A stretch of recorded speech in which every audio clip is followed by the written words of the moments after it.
Hello friends, Radhe Radhe. কেমন আছো সবাই? আশা করি ভালো আছো, সুস্থ আছো। আমরাও কিন্তু বেশ ভালো আছি। মো লাইফস্টাইল ব্লগে তোমাদের আরও একবার ওয়েলকাম আর অনেক অনেক ভালোবাসা দিয়ে আজকের ব্লগটা শুরু করলাম। আশা করি আজকের ব্লগটাও তোমাদের কিছুটা হলেও ভালো লাগবে।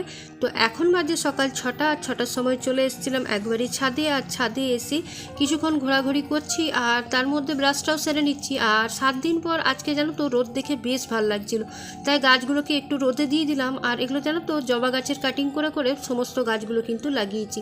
এরপর তো নিচে যেয়ে সমস্ত বাড়ির কাজ আছে। আর এদিকে এসে দেখছি রজনীগন্ধা গাছে মনে হচ্ছে এবারে ফুল ফুটবে, যেহেতু কড়ি দেখতে পেয়েছি। তো সকাল সকাল এই কড়ি দেখে না মনটা বেশ ভালো হয়ে গেল। আর তোমাদের সাথে বলতে পারো এই ছোটোখাটো মুহূর্তগুলো আমি সবসময় শেয়ার করে থাকি, যেহেতু তোমরা আমার ফ্যামিলি মেম্বার। আর এই সকালবেলাটা আমার কিন্তু বেশিরভাগ সময়ই আমি বেলকনিতেই কাটাই, কারণ এসে কিন্তু এখানটাতে ভীষণ ভালো লাগে। এরপর ওই যে একবার ডিটক্স ওয়াটার, আমি যে জলটা খেয়ে থাকি, আজকে জোয়ান ভেজানো জল খেয়েছিলাম, মানে জোয়ানটাকে ফুটিয়ে তারপর জলটা খেয়েছিলাম। তো সেই জলটা খাওয়ার কারণ একটাই, যে কালকে একটু তোমার গ্যাস অম্বলের সমস্যা হচ্ছিল, তাই আজকে জোয়ান ফুটিয়ে জলটা খেলাম। তারপর যে কাজটা থাকে সেটা হলো তোমাদের দাদা ভাইয়ের অফিসে রান্না বান্না আর টিফিন। অন্যান্য দিন ছেলের টিফিনটাও বানাতে হয়, আবার তোমাদের দাদা ভাইয়ের ছেলে আলাদা নিয়ে যায় আর দাদা ভাইও আলাদা নিয়ে যায়। তো এখন রুটি তরকারিটা করে নেবো। অন্যান্য দিন তাড়াহুড়োতে তোমাদের সাথে শেয়ার করতে পারি না। তো আজকে যেহেতু হাতে অনেকটাই সময় ছিল আর অনেকটা সকাল থেকে উঠেই কাজকর্ম শুরু করেছি, তো তাই আজকে ভাবলাম তোমাদের সাথে টিফিনটাও শেয়ার করি। তো এইদিকে 5 মিশালি সবজি বসিয়ে দিয়েছি, আর ফ্রিজে তো ফল আছে আর এদিকে আচারও আছে, আর তার সাথে রুটি। ব্যাস।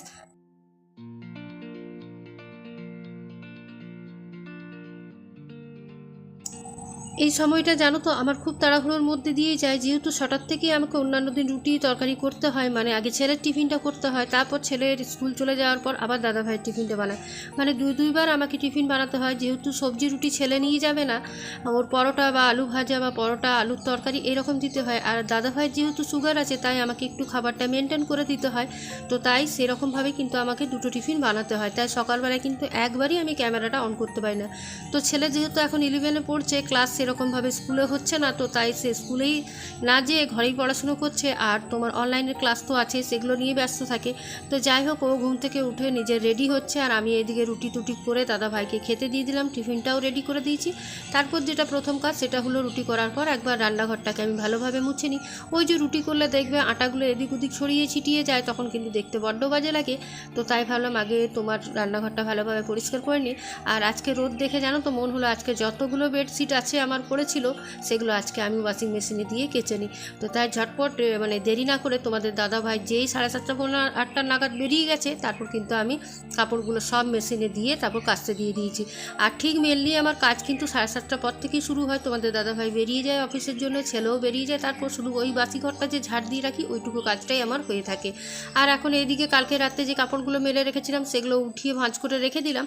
আর তারপর এই যে দেখতেই পাচ্ছ আমার বারান্দার অবস্থা এই বৃষ্টিতে যা হয়ে যাচ্ছে, মানে কাপড় চোপড় এদিক ওদিকে টাঙিয়ে টাঙিয়ে আমাকে শুকাতে হচ্ছে। যদিও মেশিনে অর্ধেকটা শুকানো হচ্ছে, কিন্তু তারপরেও কিন্তু হালকা হালকা যে ভিজে ভাবটা থাকে সেটা কিন্তু শুকাচ্ছে না।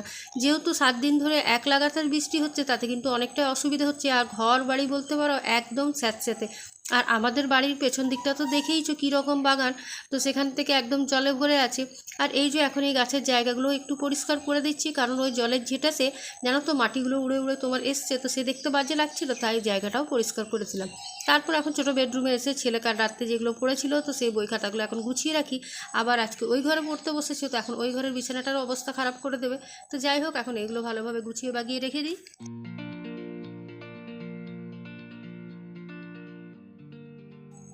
ঘুম থেকে দেরি করে উঠি বা সাত সকালে উঠি, যাই বলো, গৃহিণীদের কিন্তু কাজের শেষ নেই। আর আমারও ঠিক তাই। আমি কিন্তু যখনই যে দিকটা তাকাই তখনই মনে হয় যেন আমার কাজের অপেক্ষা করছে। তো যাই হোক, এখন এদিকে ছোটো বেডরুমটা মোটামুটি ঝাড়াঝুড়ি করে রেখে দিলাম। আর এই চুড়িদারটা তো সেদিন মাসির বাড়ি পরে গেছিলাম, তো ধোয়া হয়েছিল, তো শুকিয়ে যাওয়ার পর এখন আমি ভালোভাবে ভাঁজ করে রেখে দিচ্ছি। আর কটনের চুড়িদারগুলো একটা সুবিধা জানো তো, ভালোভাবে ভাঁজ করে একটু মানে বিছানার নিচে রেখে দিলে প্রেসের মতন হয়ে যায়, খুব একটা আমাকে প্রেস করতে হয় না। তো যাই হোক, এখন এটা রেখে রেখে দিলাম।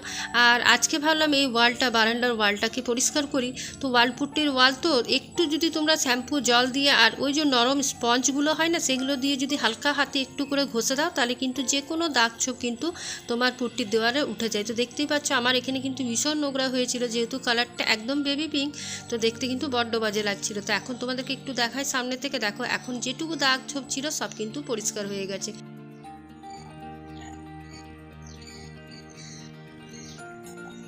আর এদিকে ডাস্টিং, ক্লিনিং সমস্ত কাজ গুছিয়ে বাগিয়ে তারপর রান্নাবান্না সব কিছু জোগাড়যন্ত্র করে আবার তোমাদের সাথে দেখা হচ্ছে বেলা 10টা নাগাদ।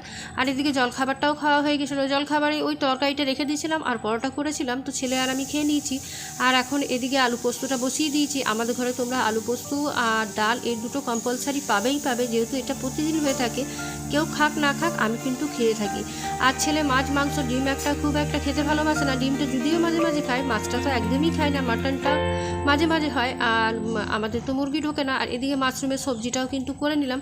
আর মাশরুমের সবজিটা আজকে একটু গালাগালাগাই করেছি। তো মাশরুমের সবজিটা যতক্ষণ হবে ততক্ষণ আমি ভাবলাম একটু আমার মুখে প্যাকটা লাগিয়ে নিই। প্যাক বলতে আমি ক্যানফ্রেশের প্যাকটা ইউজ করে থাকি। এটা ভীষণ ভালো, জানো তো, যে কোনো দাগ ছোপ কিন্তু হাটিয়ে দেয়। আর আজকে ফেসিয়াল হেয়ার রিমুভ করেছিলাম, তো তাই মানে ফেসিয়াল হেয়ার রিমুভ করার পর তোমার কিন্তু একটা প্যাক লাগানো অবশ্যই দরকার। তো তাই আমি কিন্তু এই ক্যানফ্রেশটা ইউজ করে থাকি। আর এটা কিন্তু সেন্সিটিভ স্কিনের জন্য নয়, যাদের স্কিনটা মোটামুটি নর্মাল তারা ইউজ করতে পারো। আর এটা যদি পুজোর আগে তোমরা ইউজ করে থাকো, তোমরা নিজেরাই রেজাল্টটা বুঝতে পারবে। যে কোনো দাগ ছোপ সব কিছু কিন্তু একদম নিমিষে, মানে 1 মাস ইউজ করলেই তোমরা কিন্তু বুঝতে পারবে। তো এটা আমি বহুদিন ধরে ইউজ করে আসছি, তাই আমার কিন্তু কোনো রকম প্রবলেম হয় না। অবশ্যই তার সাথে সিরাম আর তার ময়শ্চারাইজারটা ইউজ করতে হবে। আর এখন দেখো এদিকে ডালটাও ছোপ দিয়ে দিলাম। আর সমস্ত কাজ হয়ে যাওয়ার পর এখন দেখো এদিকে মাঠটা গেলে নিচ্ছি। যতক্ষণ আমার এই মানে ফেসের মানে 15 মিনিট সময় লাগবে মানে প্যাকটা শোকাতে, ততক্ষণ কিন্তু আমার রান্নাঘরের যে টুকিটাকি কাজগুলো আছে সেগুলো কিন্তু আমি ঝটপট সেরে নেব। এরপর তোমাদেরকে একটু লাঞ্চ মেনুটা দেখিয়ে দিই। তো দেখো গালাগা পোস্ত করেছিলাম আর বড়া, মানে মুসুর ডাল বড়ার টক, আর এদিকে মাশরুমের সবজি আর একটু পেঁপে ভাজা, আর ডালটা তো তোমরা দেখলেই। এটাই ছিল আজকের লাঞ্চের প্রিপারেশন। আর আম এগুলো তো আছেই এখন, যতদিন আম পাওয়া যাচ্ছে। আর তারপর আমি ভাবলাম চলো এখন রান্নাঘরটা পরিষ্কার করে নিই। যেটুকু বাসন আমার ইউজ হয়েছিল সেটুকু বাসনগুলো ধুয়ে জায়গা মতো তুলে রেখে দিলাম। মানে হাতের কাজ সাথেই যদি সঙ্গে সঙ্গে করে নিতে পারো না, অনেকটা রিলিফ পাওয়া যায়। তো আমি সেটাই চেষ্টা করি, রান্না বান্না হওয়ার পর সমস্ত জায়গা ক্লিন করে তারপরে স্নান করতে যাওয়া। তো ব্যাস ওই জন্য কড়াই মেজে রেখে দিলাম। গ্যাস ওভেনটাকেও ভালোভাবে পরিষ্কার করে দিয়েছি। এখন তোমার কাউন্টার টপগুলোকেও পরিষ্কার করে নিচ্ছি। এরপর যখন খাবো আর আমার কোনো রকম চাপ নেই, তো ব্যাস তারপর রিল্যাক্সভাবে আমি কাজগুলো করব। আর এরপর স্নান করে চলে আসার পর আমার স্কিনটা তোমরা দেখলেই বুঝতে পারবে যে প্যাকটা লাগানোর পর কতটা ব্রাইট লাগছে। আর সত্যি রে, এটা তোমরা ইউজ করে দেখতে পারো, খুবই ভালো। তো চলো আজকের ব্লগটা এখানেই শেষ করছি। কালকে আবার একটা নিউ ব্লগ নিয়ে দেখা হবে। আজকের মতন এটুকুই। টাটা।